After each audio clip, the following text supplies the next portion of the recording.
बहुत समय पहले की बात है। भारत के एक छोटे से गांव सूरजपुर में एक बूढ़ा व्यापारी रहता था। उसका नाम था हरिदास। उसके पास खेत थे, दुकानें थीं, बैलगाड़ियां थीं और अनाज से भरे बड़े बड़े गोदाम थे। लेकिन इतनी दौलत होने के बावजूद उसके मन में एक गहरी चिंता हमेशा बनी रहती थी। चिंता अपनी संपत्ति की नहीं, बल्कि अपने 3 बेटों की।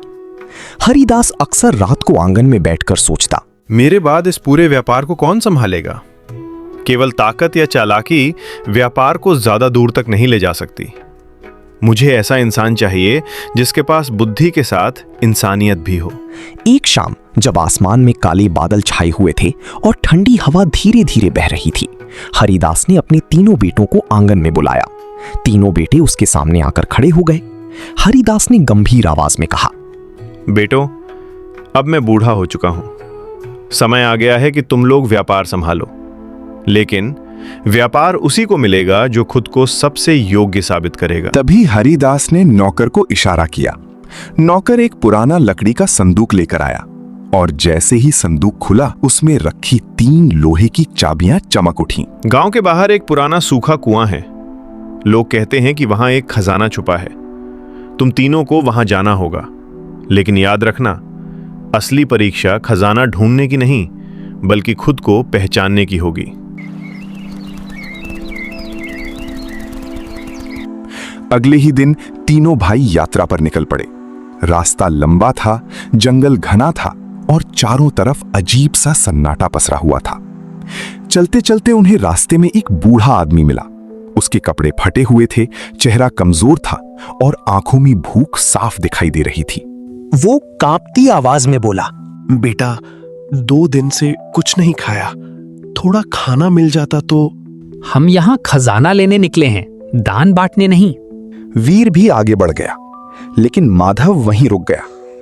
बाबा, मेरे पास ज्यादा तो नहीं है, लेकिन आप ये खा लीजिए। जिस इंसान का दिल साफ होता है, उसके लिए रास्ते खुद खुल जाते। कई घंटों की यात्रा के बाद आखिरकार तीनों भाई उस पुराने कुएं तक पहुंच गए। कुआं बेहद डरावना था। उसके आसपास सूखे पेड़ थे, टूटी हुई दीवारें थीं और ऐसा लग रहा था मानो वर्षों से वहां कोई नहीं आया। तीनों भाई रस्सी के सहारे नीचे उतरे। नीचे पहुंचते ही उनके सामने 3 अलग अलग रास्ते दिखाई दिए। पहले रास्ते पर लिखा था ताकत, दूसरे पर चालाकी और तीसरे पर सच्चाई। वीर बिना सोचे ताकत वाले रास्ते पर चल पड़ा। करण मुस्कुराते हुए चालाकी वाले रास्ते में चला गया और माधव शांत मन से सच्चाई वाले रास्ते की ओर बढ़ गया। वीर के रास्ते में एक विशाल पत्थर आकर खड़ा हो गया। उसने पूरी ताकत लगाकर पत्थर को धक्का दिया। बहुत मेहनत के बाद पत्थर हट गया, लेकिन उसके पीछे सिर्फ अंधेरा और कांटे थे। दूसरी तरफ करण को सोने के सिक्कों से भरा कमरा मिला। उसकी आंखें लालच से चमक उठीं। वो खुशी से चिल्लाया, मैं जीत गया, यही असली खजाना है। लेकिन जैसे ही उसने सिक्के उठाए, अचानक दरवाजा बंद हो गया। करण घबरा गया। वो जोर जोर से चिल्लाने लगा। उधर माधव धीरे धीरे आगे बढ़ रहा था कि तभी उसे एक घायल कुत्ता दिखाई दिया। वो दर्द से कराह रहा था। माधव तुरंत उसके पास बैठ गया। उसने अपने कपड़े का टुकड़ा फाड़कर उसकी चोट बांधी और प्यार से उसके सिर पर हाथ फेरा। तभी अचानक दीवार धीरे धीरे खुलने लगी और उसके पीछे एक छोटा सा कमरा दिखाई दिया। कमरे के बीचों बीच एक दीपक रखा था। माधव हैरानी से बोला, ये खजाना है? तभी एक गूंजती हुई रहस्यमयी आवाज सुनाई दी, असली खजाना सोना या चांदी नहीं, इंसानियत है। जो दूसरों की मदद करता है वही सबसे अमीर होता है। जैसे ही दीपक जला, पूरा कुआं तेज रोशनी से भर गया। करण जिस कमरे में बंद था, उसका दरवाजा खुल गया। वीर भी वापस लौट आया और तीनों भाई फिर से कुएं के बीचों बीच खड़े थे।